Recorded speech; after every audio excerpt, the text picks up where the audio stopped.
Assalamualaikum warahmatullahi wabarakatuh. Alhamdulillahilladzi bi ni'matihi tatimmus shalihat wassalatu wassalamu ala sayyidis sadat wa ala alihi wa ashabihi ahlil fadaili wal karamat.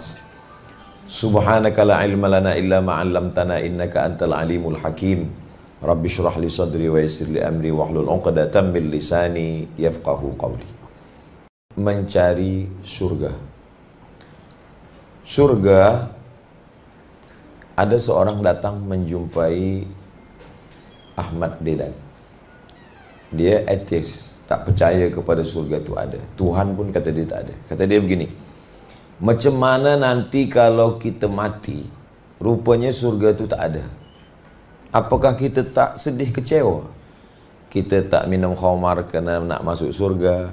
Kita tak buat haram kerana nak masuk surga. Kita sembahyang malam susah jaga tidur tahajud nak masuk surga. Rupa-rupanya bila kita mati, rupanya surga itu tak ada, neraka pun tak ada.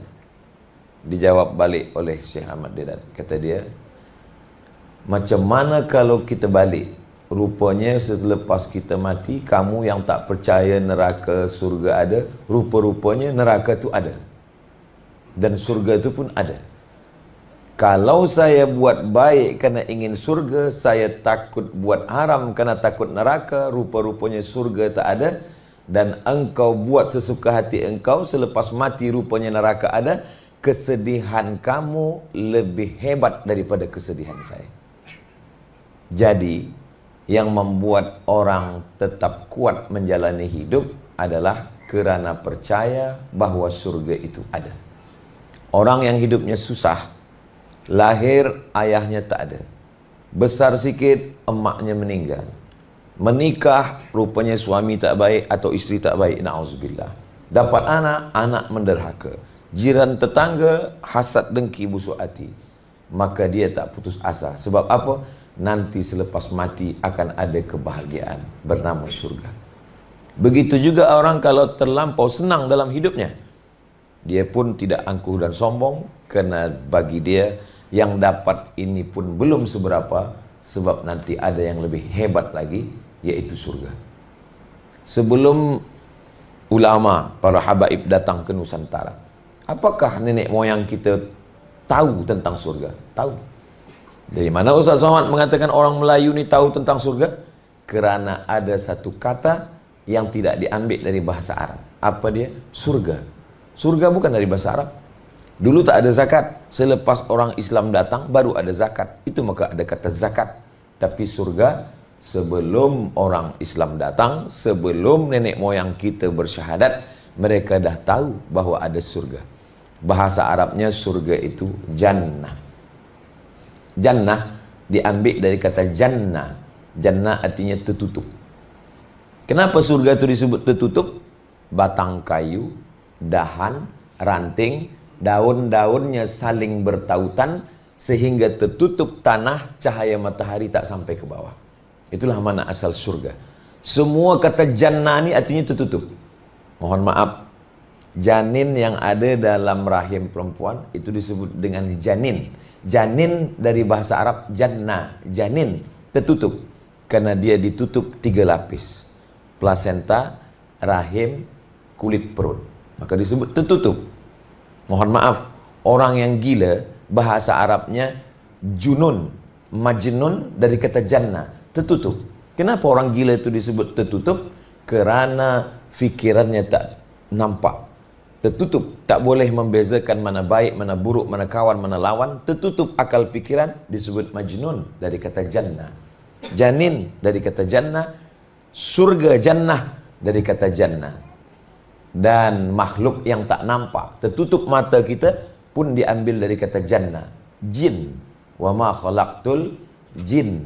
Maka kalau ada yang selalu tak nampak, tazkirah tak nampak, ke masjid tak nampak, jannah juga.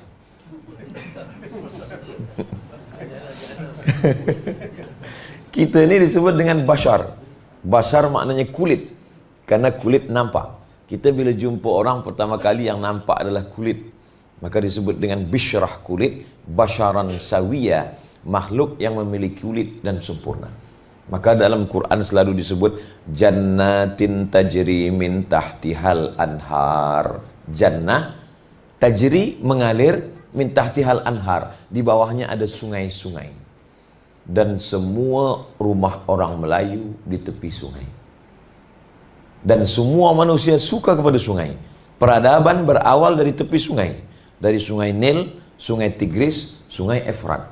Dan di tempat kita pula, semua kehidupan berawal daripada tepi sungai. Sebelum ada lebuh raya, sebelum orang melubangi tanah, gunung, jalan di atas daratan, sebelum naik ke atas awan, semuanya berawal daripada tepi sungai. Sampai dibuatkan sungai buatan, membuatkan air terjun, sebab orang suka kepada air. Maka disebutlah surga itu mengalir sungai-sungai. Tapi apakah macam itu betul surga? Kata Nabi SAW dalam hadis, surga itu mala a'yunun ra'at, belum pernah ditengok mata, wala udhunun sami'at, belum pernah didengar telinga, wala khatara ala qalbi bashar, belum pernah terlintas di hati manusia. Itulah surga. Jadi untuk apa Allah ceritakan dalam Quran?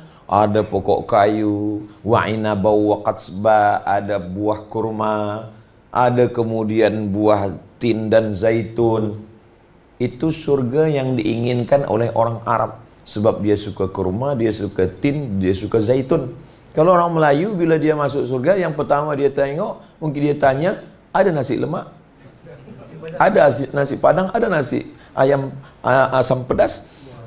Maka dalam Quran disebutkan, durian tentulah. Dia tanya, ada petai, ada jengkol, ada sambal belacan. Maka dalam Quran ada ayat yang bersifat am. Walakum fiha ma tashtahi anfusukum. Di dalamnya ada semua yang kamu inginkan. Jadi apa saja yang kita inginkan ada. Jadi kalau memang surga itu belum pernah ditengok mata, belum pernah didengar telinga, belum pernah terlintas di hati dan fikiran, kenapa dalam Quran diceritakan mengalir sungai, pokok kayu, buah tin, zaitun, semua ada? Macam kita pergi ke bookstore, lalu kita buka buku, kata penjaga, buku tak boleh buka sebelum bayar. Kita tengok di belakang preface, ada satu muka surat bercerita tentang buku yang isinya 500 muka surat. Tapi yang dia tunjukkan hanya satu muka surat. Lebih kurang begitulah. Hanya sekadar gambaran am saja. Tapi yang nanti detailnya adalah ditunjukkan Allah Subhanahu wa taala. Sekecil apapun amal, maka nanti akan ditunjukkan balasannya di surga Jannatul Firdaus. Maka doa di antara rukun yamani dengan Hajar Aswad, Rabbana atina fid dunya hasanah wa fil akhirati hasanah wa qina azabannar wa adkhilnal jannata. Masukkan kami ke dalam surga. Karena itulah tempat yang abadi, tempat yang kekal. Maka dalam Quran selalu disebut khalidina fiha abada, kekal selama-lamanya. Adapun orang yang masuk ke dalam neraka, kalau dia beriman, selepas azabnya habis, dia pun akan tetap masuk ke dalam surga. Tapi kita tidak mahu singgah dulu di neraka. Kita ingin flight kita ini direct, tak ada transit, terus saja. Makanya akhir doa kita, fid dunya hasanah wa fil akhirati hasanah wa qina azabannar. Selamat daripada azab neraka. Mudah-mudahan kita semuanya masuk surga dan tak ada satupun yang masuk neraka. Amin ya rabbal alamin. Lalu kemudian bagaimana kita boleh masuk ke dalam surga? Satu, man qala la ilaha illallah Muhammadur Rasulullah dakhalal jannah. Siapa yang mengucapkan la ilaha illallah Muhammadur Rasulullah, dia masuk surga. Senangnya masuk surga, ucap cakap la ilaha illallah Muhammadur Rasulullah. Sahabat Nabi bertanya, wa in zana, maaf cakap, bagaimana kalau dia berzina? Wa in sarak, bagaimana dia kalau dia mencuri? Kata Nabi, wa in zana wa in sarak. Walaupun dia berzina, walaupun dia mencuri, dia tetap masuk surga. Azab menanti dia, selepas itu tetap juga masuk ke dalam. Dan yang paling elok adalah selepas dia bersyahadat, dia menjauhkan segala yang mungkar, melaksanakan segala yang baik. Itulah yang kita sebut dengan rukun Islam. Syahadat, solat, zakat, puasa, haji. Jauhi yang ditegah, laksanakan yang disuruh. Maka itulah makna la ilaha illallah Muhammadur Rasulullah. Yang kedua, ada satu pintu surga itu namanya babus sholah. Kenapa dia disebut dengan babus sholah? Karena yang masuk ke dalamnya orang yang rindu, kerinduannya itu dia tebus dengan melaksanakan sholat. Jaga malam, pertama sembahyang sunat wudu. Usolli sunnatal wudu raka'ataini lillahi ta'ala. Selepas itu banyak dosa, sembahyang sunat taubat. Usolli sunnatat taubat raka'ataini lillahi ta'ala. Selepas itu solat tahajud. Usolli sunnatat tahajud raka'ataini lillahi ta'ala. Selepas itu solat hajat, usolli sunnatal hajat raka'atain lillahi ta'ala. Yang paling elok ditutup dengan solat sunat witir. Usolli sunnatal witri, paling sikitnya 1 rakaat. Tapi biasa dibuat Nabi 3 rakaat. Salasa rakaatin boleh, 2-1 boleh. 2 rakaat dulu, setelah itu 1 rakaat witir. Lalu kemudian azan subuh, qabliyah subuh. Selesai qabliyah subuh, sembahyang subuh. Lalu kemudian terbit matahari, solat sunat isyraq 2 rakaat. Selepas itu solat duha. Qabliyah zuhur 4 rakaat, 2 rakaat 1 salam. Ba'diyah zuhur. Qabliyah asar. Qabliyah maghrib. Ba'diyah maghrib. Qabliyah isya. Ba'diyah isya. Itu yang ada waktu. Ada yang tak ada waktu. Solat sunat tasbih. Solat sunat awabin. Awabin malam selepas maghrib 6 rakaat. Awabin siang menjelang matahari tergelincir, waktu anak unta tak boleh melekatkan perutnya ke pasir sebab panas. Maka saat itu juga disebut dengan solatul awabin, solatnya orang yang mendekatkan diri kepada Allah Subhanahu wa taala. Masuk masjid, tahiyatul masjid. Solat istisqa, minta hujan. Kusuf gerhana matahari, khusuf gerhana bulan. Aidil Fitri, Aidil Adha. Maka ini orang yang melaksanakan semua ini rindu kepada surga, rindunya melalui solat, namanya babus sodah. Yang kedua, yang ketiga, babus sodaqah. Nah, inilah tempatnya orang yang beramal 4. Yang pertama yang wajib zakat, yang kedua infak, yang keempat sodaqah, yang kelima wasiat, yang keenam hibah. Zakat, wakaf, infak, sedekah, wasiat, hibah, ghanimah. Ini semua disebut dengan sedekah. Karena walaupun zakat dia tetap disebut dengan sedekah wajib. Macam rumah atap besarnya namanya sedekah. Tapi di dalam sedekah ini ada bilik. Ada bilik tidur, ada bilik tamu, ada tempat makan, ada tempat memasak. Nama bab atap besarnya sedekah. Di dalam sedekah ini ada zakat, ada wakaf, ada wasiat, ada hibah. Maka ayat tentang zakat bunyinya sedekah. Innamas sadaqatu lil fuqara wal masakin wal amilina 'alaiha wal muallafati qulubuhum wa fir riqab wal gharimin wa fi sabilillah wa ibnis sabil. Ini pintu ketiga namanya babus sadaqah. Yang masuk dari pintu ini Abdurrahman bin Auf, Utsman bin Affan, Sa'ad. Ini sahabat-sahabat yang luar biasa, mereka masuk. Sa'ad bertanya, "Ya Rasulullah, ya ummi matat, mak saya meninggal. Apa atasaddaqu anha? Boleh saya bersedekah?" Kata Nabi, "Tasaddaq." "Ayyu sadaqatu afdal?" Apa sedekah yang paling elok? Kata Nabi, suqyal ma. Maka dia menggali perigi.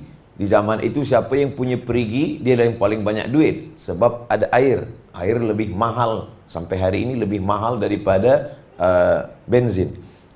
Maka mereka inilah yang masuk daripada babus sedekah. Turun ayat. Lan tanalul birra hatta tunfiqu mimma tuhibbun. Kamu tidak akan mendapatkan kebaikan sebelum kamu memberikan apa yang paling kamu sayang. Mana yang paling kamu sayang, berikan. Datang Abdullah bin Umar. "Ya Rasulullah, saya ada tanah. Itu yang paling saya sayang. Itu saya berikan untuk Islam." Ini termasuk orang yang masuk dari babus sedekah. Dulu seorang sahabat Nabi sembayang di kebun dia.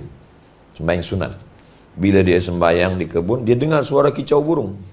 Dia dengar suara kicau burung, dia tengok. Cantik burung ni. Selepas salam, dia anggap kicau burung ni dah merosakkan khusyuk hati dia. Dia datang kepada Nabi, dia katakan, "Ya Rasulullah, saya merasa berdosa." "Kenapa berdosa?" "Waktu sembayang terdengar kicau burung, saya tengok. Untuk menebus dosa saya, ambillah semua tanah itu untuk menolong agama Allah. Begitulah mereka. Kalaulah kita sekarang begitu, mungkin habis semua tanah kita. Allah masih sayang pada kita. Allah tak wajibkan. Itu hanya Dia saja. Lalu kemudian turun ayat, in tuqridullaha qardan hasanan fayudha'ifaluhu lahu ad'afan katsirah. Kalau kamu beri pinjaman kepada Allah, Allah akan lipat gandakan. Datang sahabat ni menjumpai Nabi. Nama dia Abu Dihdah. Kata dia, Allah perlu pinjaman kita. Tapi Allah Maha Kuasa, Allah tak perlu pada pinjaman kita. Semua manusia ni bakhil, pelit, Allah tetap kaya. Lalu kenapa bunyi ayatnya Allah perlu pinjaman? Agama Allah perlu pinjaman. Maka kalau begitu jangan pinjam. Saya bagi semuanya 600 batang pokok kurma. Dia bagikan, selepas itu dia tinggalkan, dia bagikan kepada Rasulullah untuk perjuangan Islam. Lalu kemudian ada namanya Bi'ru Bayraha, yaitu perigi, yang punya namanya sahabat Nabi Abu Talha.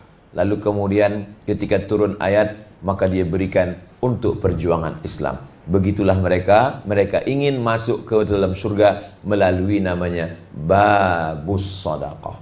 Yang keempat, ada namanya Babul Jihad. Inilah orang-orang yang mati fi sabilillah dengan keluar darah. Lalu kemudian berapa orang? 313 perang Badar, yang disebut dengan syuhada Badar. Itulah yang selalu kita sebut dalam doa, ya Allah kabulkan doa kami berkat syuhada Badar.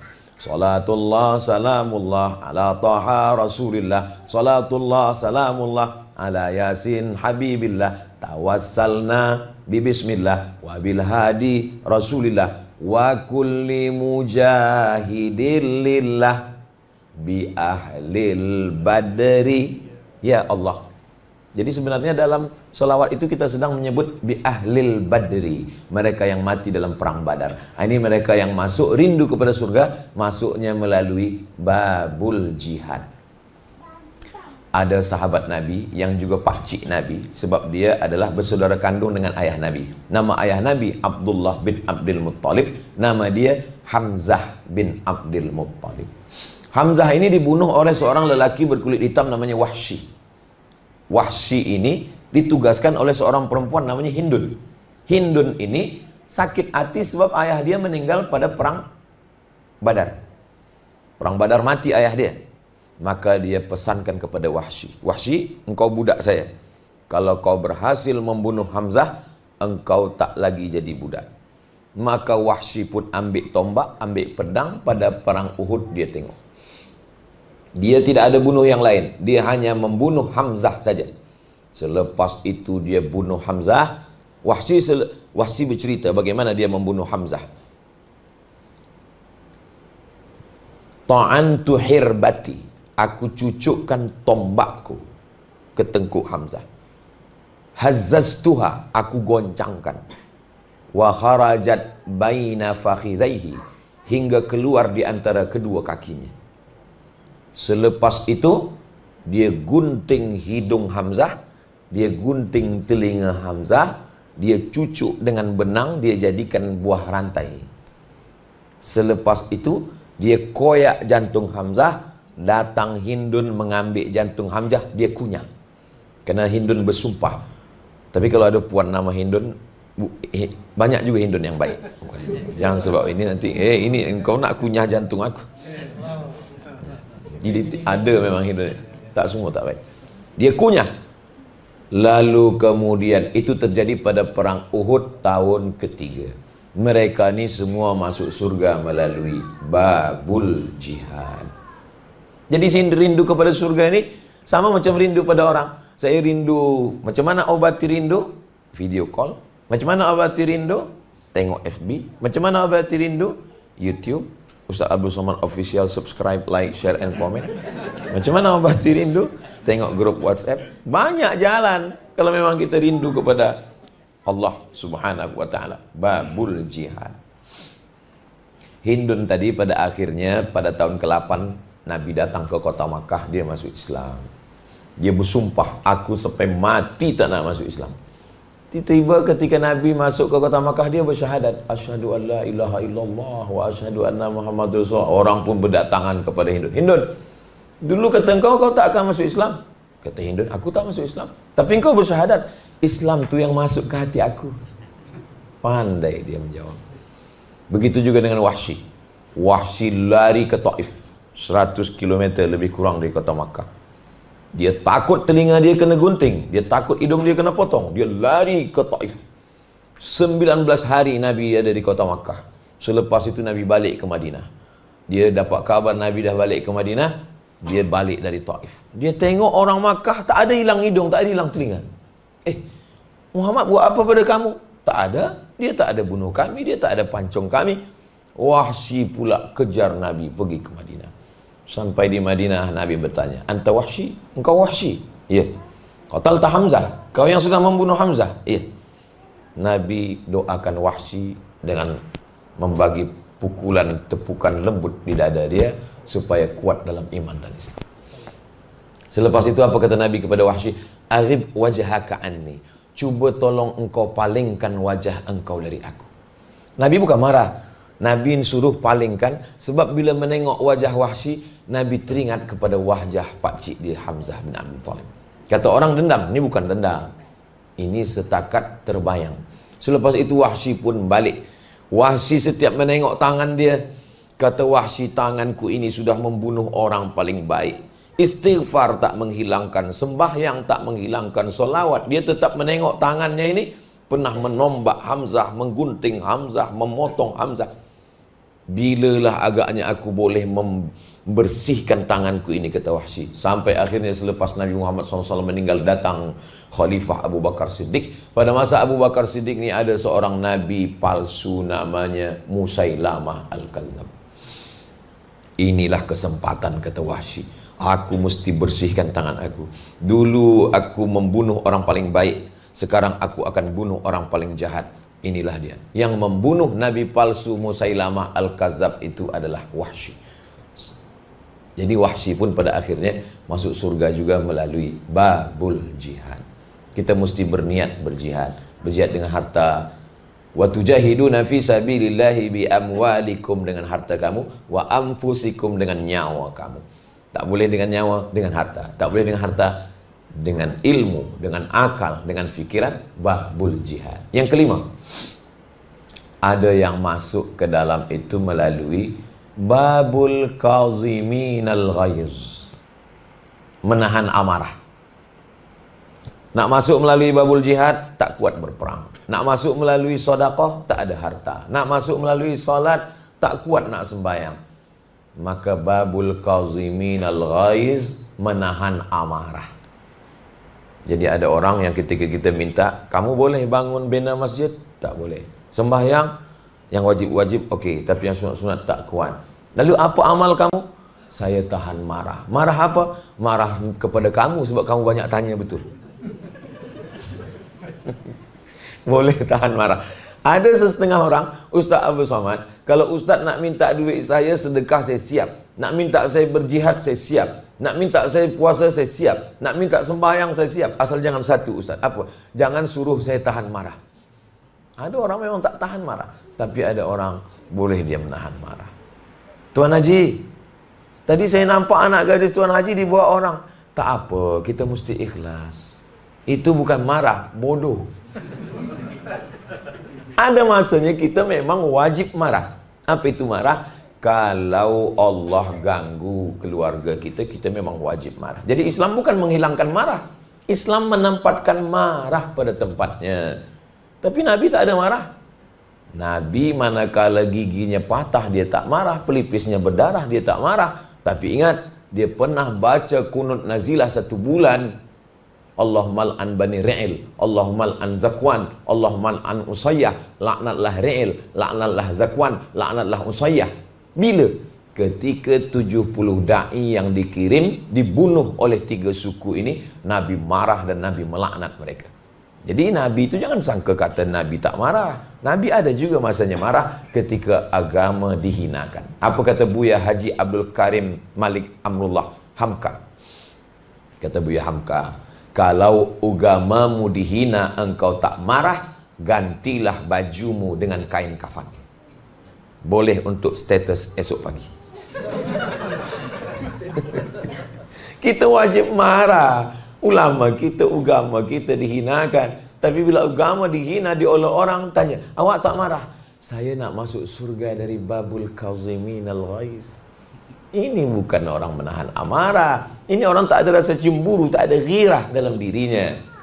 La yadkhulul jannata dayyus, tak masuk surga dayyus. Siapa dayyus itu? Alladzi la yagharu ala maharimihi, tak ada rasa cemburu kepada mahram. Yang keenam, rindu kepada surga, masuknya melalui pintu namanya pintu Babur Rayyan. Siapa itu yang masuk dari Babur Rayyan? Orang yang banyak puasa sunat. Bulan Muharram banyak puasa sunat. Oh, kalau begitu ini Muharram nih Ustaz, ya. Kalau gitu hari ini Ustaz puasa sunat lah. Hari ini saya tak puasa. Sebab saya dengar-dengar lepas ni ada makan. Saya musafir. Saya nak balik. Jadi orang banyaklah tengok saya ni, nampaknya Ustaz Abdul Somad ni rajin puasa sunat. Nampak saya Ustaz kurus. Saya ni kurus bukan kerana puasa sunat, memang sudah takdir. Jadi ada jamaah kita ni yang doktor. Doktor ni kata dia, Ustaz Somad biar supaya nampak lebih berwibawa, lebih hebat, Ustaz mesti gemukkan badan sikit. Cuba Ustaz minum air susu kental manis 3 kali sehari, pagi, siang, malam. Saya beli, saya minum selama sebulan. Selepas itu tak bertambah. Saya tanya, doktor tak tambah? Kata doktor, berarti memang sudah takdir. Tak usah risau dengan bentuk. Mau gemuk, mau kurus, yang penting boleh beribadah, mendekatkan diri kepada Allah. Sebenarnya hidup ni tak susah. Yang susah itu adalah memikirkan cakap orang. Kita kurus, dia kata kita susah. Kita gemuk, dia ejek, dia olok. Yang penting kita boleh dekat kepada Allah dengan cara ibadah kita kepada Allah Subhanahu wa taala. Jadi salah satu jalannya adalah Babur Rayyan. Saya ini sanggup banyak 15 hari. Oh elok, puasa Nabi Daud. Yasumu yauman wa yuftiru yauman. Puasa sehari, makan sehari. Puasa sehari, makan sehari. 15 hari sebulan. Ustaz Abdul Somad, boleh saya tanya? Boleh. Suami saya ni bukan puasa Daud, terus sembayang Daud. Macam mana tu? Sembayang sehari, tak sembayang sehari? Tak ada. Tak ada. Puasa Nabi Daud itu maksudnya puasa sehari. Sembayang Nabi Daud maksudnya sembayang tengah malam tahajud. Jadi kadang banyak jamaah ni salah dengar. Dia mendengar tu sambil sedang berada di awan, bangsawan, bangsa yang hidup di awan. Jadi puasa Nabi Daud 15 hari. Saya tak sanggup 15 hari, 8 hari. Isnin, Khamis, Isnin, Khamis, Isnin, Khamis, Isnin, Khamis. Kenapa puasa hari Isnin ya Rasulullah? Zaka yauma wulidtu, hari Isnin saya lahir. Wa yauma bu'istu, hari Isnin saya diangkat jadi Rasul. Wa yauma unzalu alayya, hari Isnin wahyu diturunkan pada saya. Kenapa engkau puasa hari Khamis? Turfa'u fi'il a'mal, hari Khamis amal diangkat selama sepekan. Wa uhibbu an yurfa'a amali wa ana sha'im. Saya suka ketika amal saya diangkat, saya sedang dalam keadaan puasa. Saya kalau 8 hari terlampau banyak, tak kuat Ustaz. Berapa banyak? 3 hari saja. Ayyamul Bait. 13, 14, 15.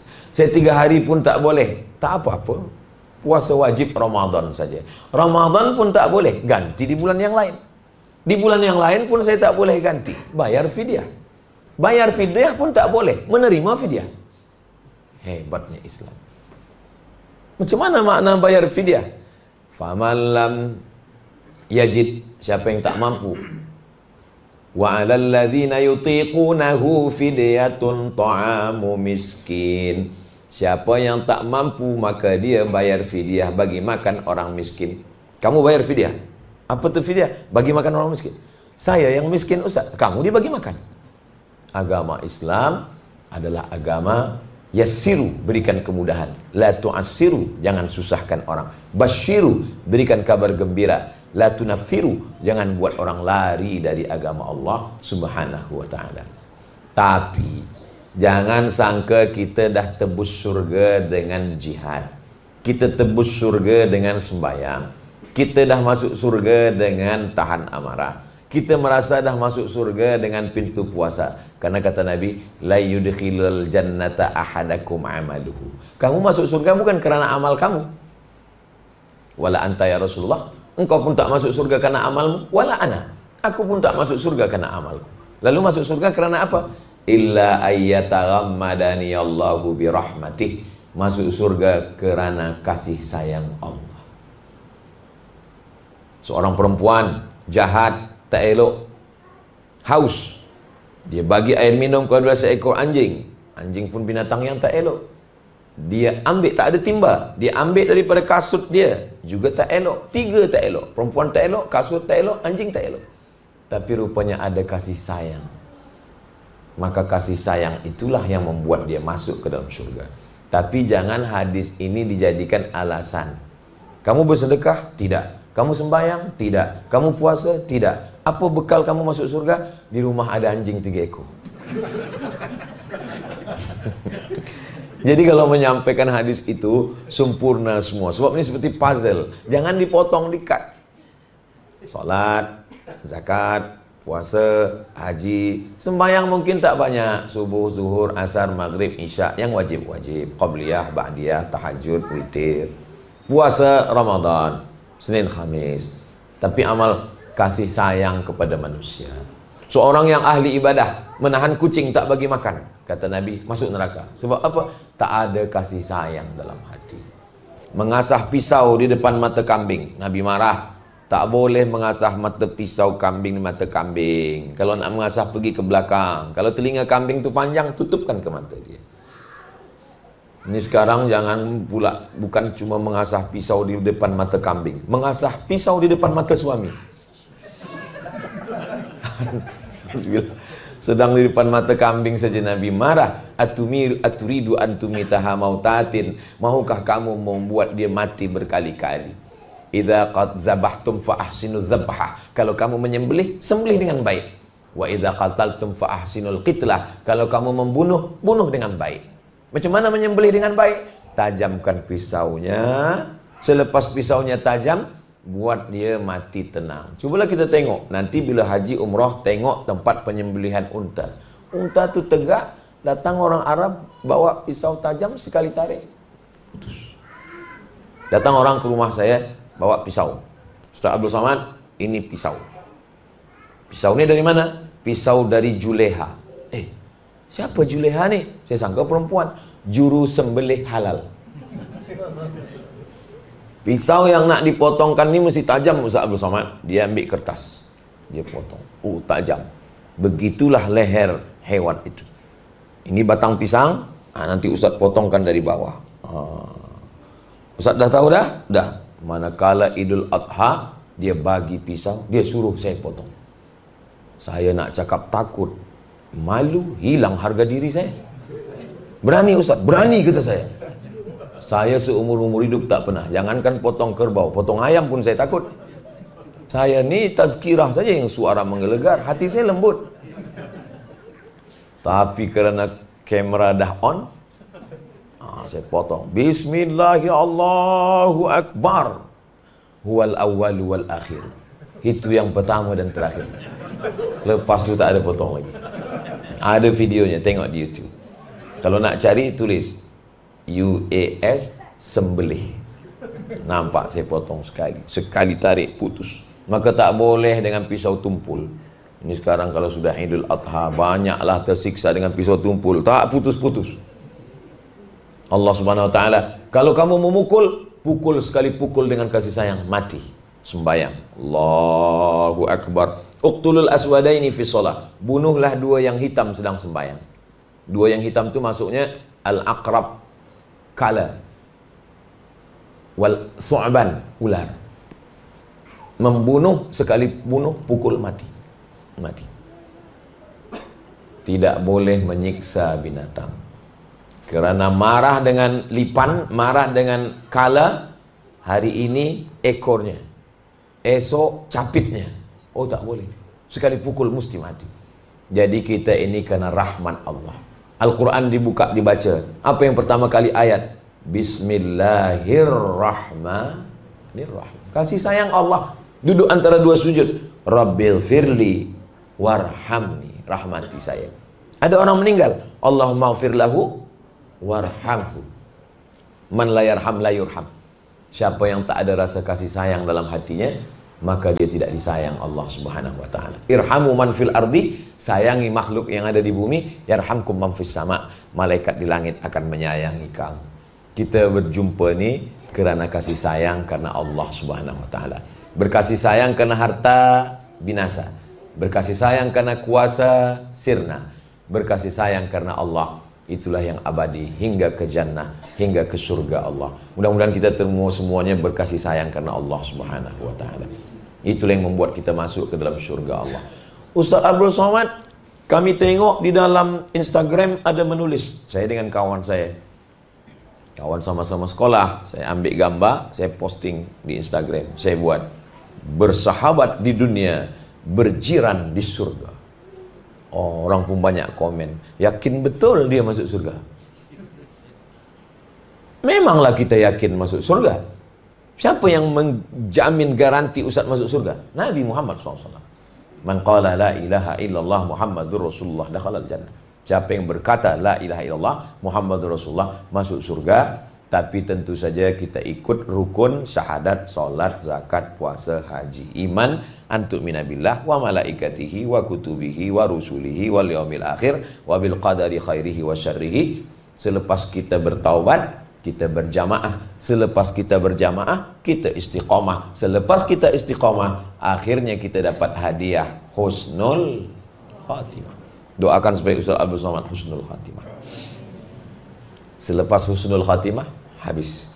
Itulah kemuliaan yang diberikan Allah Subhanahu wa taala. Mati dalam keadaan la ilaha illallah Muhammadur Rasulullah sallallahu alaihi wasallam. Kalimatu haqqin 'alaiha nahya, dengan itu kita hidup.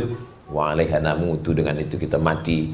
Wa biha nub'atsu, dengan itu nanti kita akan dibangkitkan di padang mahsyar bersama Rasulullah sallallahu alaihi wasallam. Itulah muqaddimah sebagai kajian siang ini, merindukan surga. Surga pun sebenarnya rindu juga dengan penghuninya. Yang membuat jarak kita dengan surga itu hanya tinggal satu lagi, yaitu kematian. Selepas kita mati, menjalani beberapa proses, kita pun akan masuk ke dalam surga Allah yang kekal selama-lamanya, yang segala dunia hilang, keluh kesah, kesulitan, kepayahan, ujian. Walanabluwannakum bisyai'im minal khauf, takut, wa naqsim minal amwal, rugi, wal anfus, sakit, wal thamarat, paceklik, masa kering, tak ada buah-buahan, wa basyiris sabirin, berikan kabar gembira kepada orang yang sabar. Siapa itu? Alladzina idza asabatuhum musibah, orang yang ketika terkena musibah mereka berkata inna lillahi wa inna ilaihi raji'un. Balikkan semuanya kepada Allah Subhanahu wa taala. Mudah-mudahan kita menjelang malaikat maut datang, menjelang masa tua, menjelang kematian tiba, kita semuanya diberikan istiqamah iman dan Islam, mati dalam keadaan husnul khatimah. Amin ya rabbal alamin. Itu muqaddimah dialog kita pada kesempatan ini. Sebagaimana biasa, ada beberapa soalan-soalan saya akan jawab. Yang boleh saya jawab, yang tak boleh saya bawa balik, nanti saya jawab di rumah, saya akan upload di TikTok, insyaallah. Terima kasih. Aqulu qouli hadza astaghfirullah li wa lakum. Wassalamualaikum warahmatullahi wabarakatuh.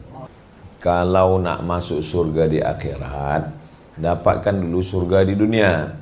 Surga dunia itu maksudnya apa? Surga dunia itu adalah sakinah, ketenangan. Waliman khafa maqama rabbih jannatan.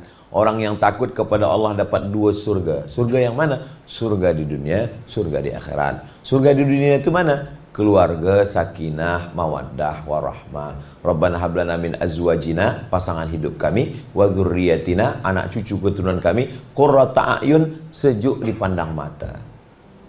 Istri adalah bidadari bagi seorang suami.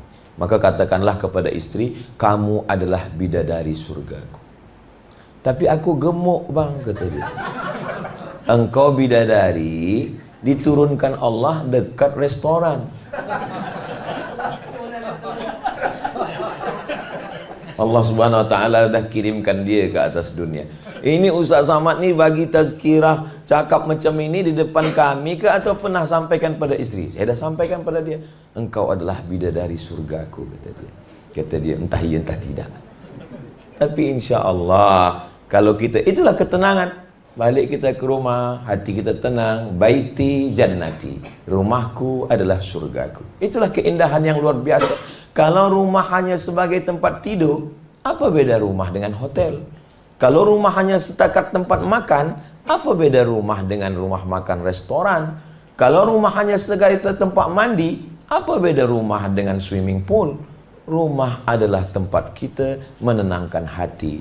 Mudah-mudahan semua keluarga kita sakinah, mawaddah, warahmah, insyaAllah. Amin. Ya Rabbal Alamin. Dapat kita surga itu di dunia, maka insyaAllah surga itu pula lah yang akan kita dapatkan di akhirat. Tapi berganda-ganda lagi lebih nikmat sesuai dengan kadar yang diberikan Allah. Banyakkah surga itu? Banyak. Yang paling tinggi, idza sa'altumullaha fas'aluhul firdaus. Kalau engkau minta pada Allah, mintalah surga yang paling tinggi, al-firdaus. Bahasa Arabnya firdaus. Orang putih kata paradise.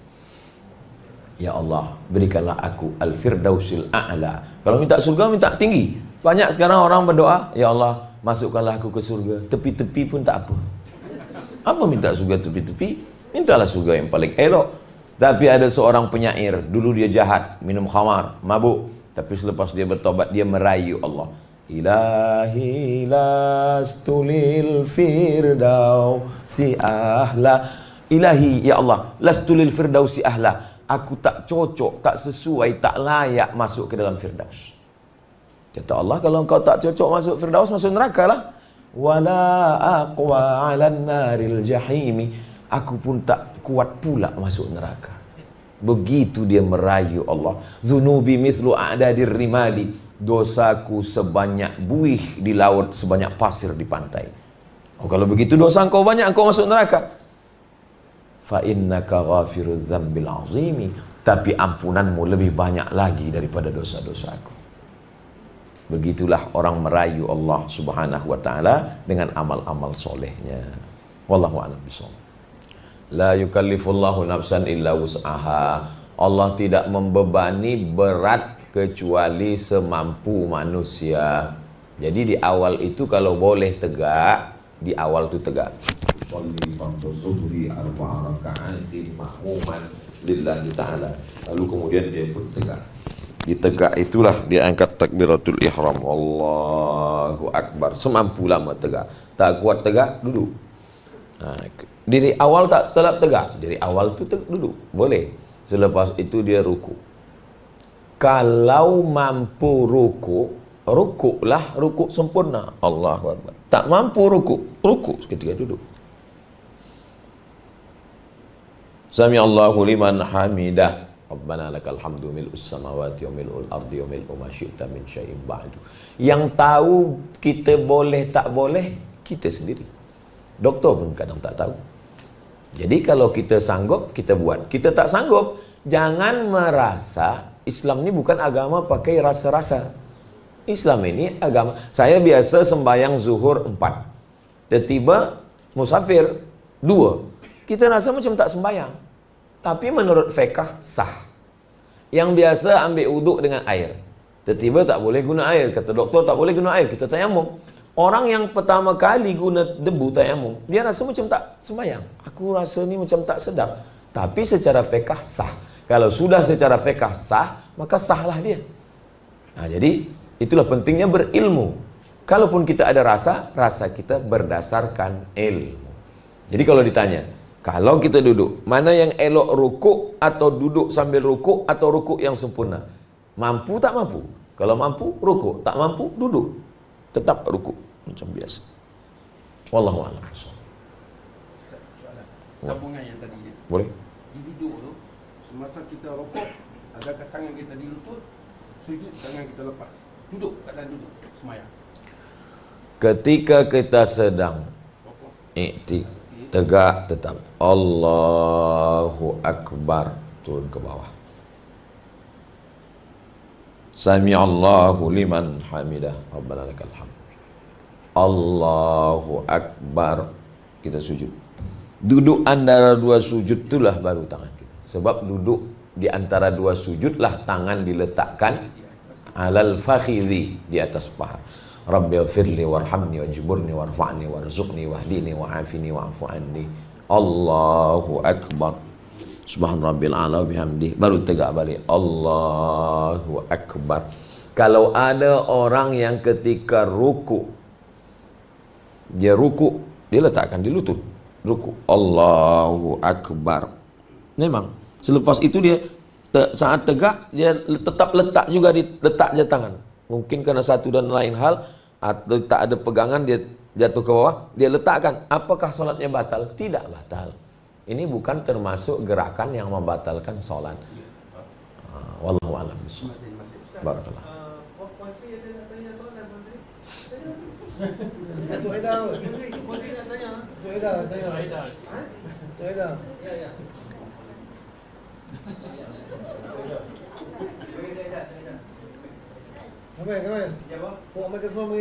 Butuh nak bagi.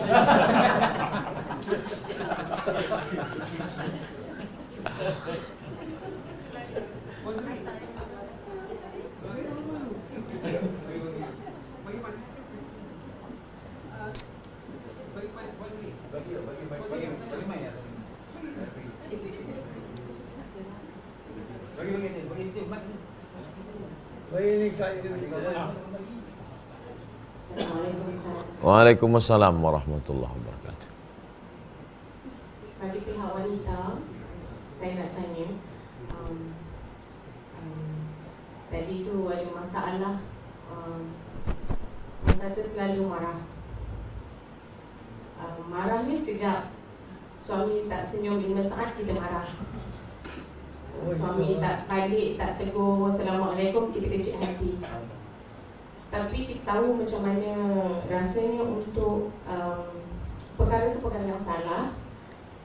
Bagaimana untuk, adakah doa-doa yang boleh diamalkan oleh saya untuk mengelakkan perasaan marah sentiasa terhadap suami? Oi. Suami ni kan. Siapa suami ni tengok. Ya. Kalau perempuan suaminya lambat datang, dia marah.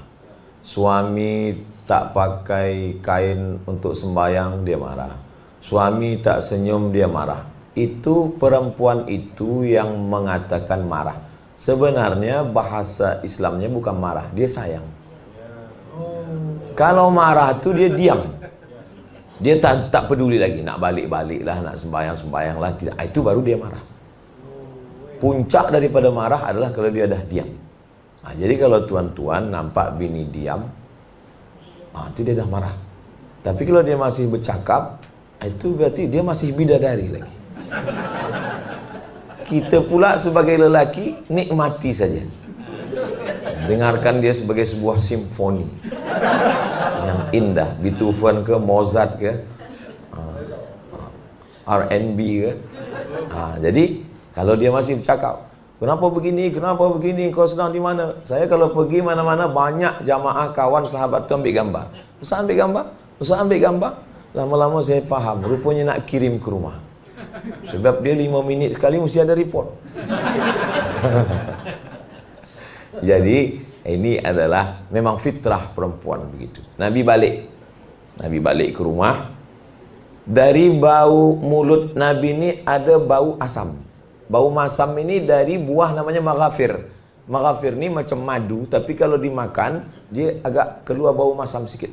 Datang kata Aisyah, jadi saya cium bau maghafir lah, kata Aisyah. Apa kata Nabi?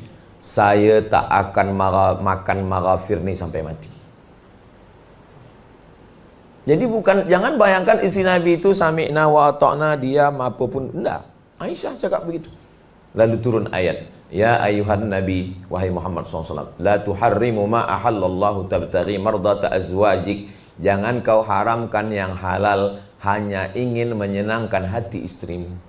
Nabi pun ingin senangkan hati istri dia. Dia katakan, aku suka maghafir ni, tapi karena engkau kata bau, maka aku tak akan makan maghafir. Kenapa? Karena istri adalah orang yang membesarkan, mengandung, menyusukan, bersimbah darah untuk anak-anak kita yang soleh dan solehah. Al-mu'minun lelaki, wal mu'minat perempuan, ba'duhum awliya'u ba'd. Mereka saling tolong menolong. lelaki faham tentang psikologi perempuan, dan perempuan pula kenapa dia marah? Sebab dalam fikirannya berkalau-kalau. Kalau dia lambat mungkin dia begini, kalau dia kalau. Satu kalau itulah pintu setan masuk. Ini nampaknya lambat, ini kemana nih? Ini kenapa dia tak senyum? Maka satu kalau di situ setan masuk. Kata Nabi, macam mana cara menghilangkan kalau? Zikir. Jadi begitu datang satu, terus berzikir. Datang, terus berzikir. Dalam masalah apapun, dalam masalah suami, dalam masalah istri, dalam masalah orang tua, begitu dia datang berkalau-kalau, putuskan kalau itu dengan zikir. Saya sampai hari ini kalau datang berkalau dalam fikiran saya, kalaulah mak saya masih ada, kalaulah dulu saya bawa ke Kuala Lumpur, kalau dulu saya bawa jalan ke Bandar Seri Begawan, kalaulah dulu saya bawa, kalaulah dulu. Sekali kalau membuat kita boleh jadi bersedih kerana menyesal masa lalu, boleh jadi kita buat marah. Maka kalau itu kita buang dengan zikir. Jadi kalau sudah datang satu kalau sekali, saya tutup dengan untuk almarhumah mak saya Al-Fatihah. Jadi kalau kau suami macam mana Ustaz? Boleh. Untuk suami saya biar supaya dia cepat balik Al-Fatihah. Untuk suami saya biar tersenyum dia. Komunikasi. Komunikasi saya lancar kalau saya cakap depan orang banyak. Kalau saya bagi tazkirah, lancar. Tapi kalau berdua, saya termasuk orang yang segan. Jadi macam mana Ustaz nak nyampaikan sesuatu kepada isteri Ustaz? Saya kirim WhatsApp. Sebab saya kadang berdua, saya segan, saya sungkan. Kitalah yang paling faham tentang diri kita sendiri. Kita sebagai lelaki, kepala rumah tangga, sebagai ustaz, apalagi baru dilantik sebagai Profesor Ejang di Universiti Islam Melaka. Takkan saya nak minta maaf sama dia? Maafkan aku sayang. Takkan minta maaf? Macam mana minta maaf? Kirim WhatsApp. Minta jawab. Jadi kita yang paling paham tentang diri kita. Kalau kita boleh komunikasi langsung. Jadi insya Allah saya bukan menggurui tuan-tuan puan-puan. Di sini banyak pilot-pilot yang sudah lama berpengalaman. Fas'alu ahla zikri, tanya orang yang baik. In kuntum la ta'lamun, kalau kamu tak tahu, insya Allah tanya pada Tan Sri, tanya pada Datuk Sri, tanya pada Datuk. Insya Allah semua, kalau lelaki faham, perempuan yang faham. Dua manusia yang berbeza. Kenapa boleh lelaki dengan perempuan ini bersama? Wa ja'ala bainakum mawaddatan wa rahmah. Yang mengikat puan-tuan ini dua. Pertama mawaddah, yang kedua rahmah. Apa tu mawaddah? Mawaddah itu physically. Lebih cantik, lebih putih, lebih mancung, lebih kaya, lebih. Tapi kalau rahmah, menutupi kekurangan. Sebelum menikah yang ditengok tu kelebihan. Selepas menikah, apa kata pepatah? Hijau rumput di taman, lebih hijau jiran tetangga. Maka nikah selepas itu yang ada adalah rahmah, menutupi segala kekurangan, kekhilafan dan lain sebagainya. Sebelum nikah yang nampak lebihnya, selepas nikah yang nampak segala kurangnya.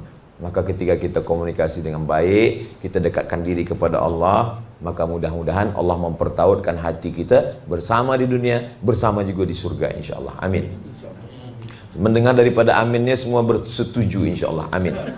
Sebab di beberapa tempat ada juga suami isteri ini bertanya ke saya, Ustaz Abdul Somad, ya, saya kalau masuk surga nanti dengan isteri saya sekali. Kata saya, iya. Lama dia diam. Saya heran, kenapa encik diam? Sedang di dunia saya dah tak tahan Ustaz.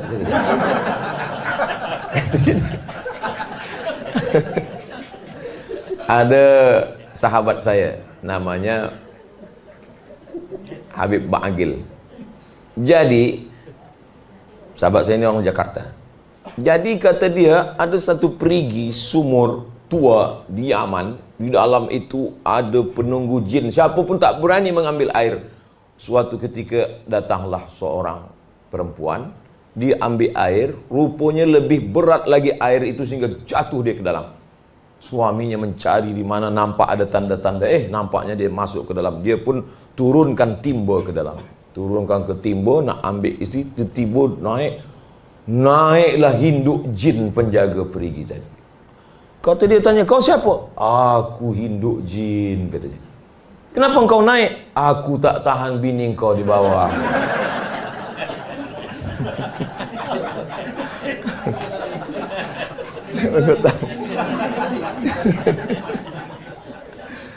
Jadi sebenarnya perempuan dengan lelaki itu diberikan Allah rasional.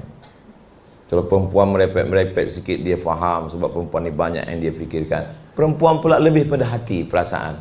Hati ni cepat berbalik-balik. Pagi sayang, petang benci, petang sayang, malam benci. Maka tak boleh segala keputusan di tangan lelaki. Kalaulah keputusan tolak itu di tangan perempuan, dah 2000 kali kita tengah tolak. Itulah kenapa keputusan itu di tangan lelaki. Allah SWT berikan perempuan yang luar biasa. Masing-masing ada kelebihan, ada kekurangan, ada kekuatan yang diberikan Allah SWT. Kita saling melengkapi. Lelaki yang hebat, yang gagah, perkasa, yang kuat, rupanya dia punya kekurangan.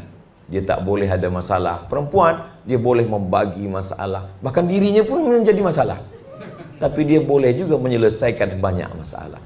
Jadi kalau kita pahami itu semua, ibu kita perempuan, anak kita perempuan, adik kita perempuan, perempuan adalah penolong kita. Maka dikatakan dalam hadis, al-mar'atu sanur rijal, perempuan itu saudara lelaki. Maka kalau kita pandang dia sebagai khuliqatil mar'atu min dila', perempuan itu diciptakan dari tulang rusuk yang bengkok. In akhasta aqamtaha kasartaha, kalau kau paksa lurus patah dia. Tapi kalau kau perturutkan, kau pun ikut jadi bengkok. Maka pandai-pandai kita lah, pandai-pandai. Ustaz Samad ni kalau perturutkan jadi Ustaz bengkok pula. Pandai-pandai kita lah itu semua, banyak bercerita, banyak mengerti, banyak lebih faham perempuan. Lelaki, kalau lelaki mengatakan tidak, tidak. Ustaz Samad pergi, tidak. Tapi kalau perempuan tak begitu. Kalau perempuan kita tanya, iya ke tidak? Tidak. Tidak itu maknanya 3. Boleh tidak, boleh jadi iya. Boleh jadi iya, boleh jadi tidak. Boleh jadi juga kadang-kadang iya, kadang-kadang tidak. Perempuan adalah makhluk ciptaan Allah SWT dan Allah berikan itu. Surga itu tak indah kalau tak ada perempuan. Ketika diciptakan Adam alaihissalam, Adam sendirian. Semua lengkap surga yang cantik dan indah, sungai mengalir, buah-buahan, burung terbang. Mata dia menengok 2 ekor merpati yang sedang bercengkrama di atas pokok kurma. Oh, indahnya. Ternyata dunia ini indah. Bukan karena tempatnya, bukan karena makannya, bukan karena pemandangannya, bukan karena gunung dan danaunya, tapi karena bersama dengan siapa. Surga tak indah tanpamu. Boleh juga untuk digunakan, dipakai bila-bila masa. Wallahu a'lam bishawab.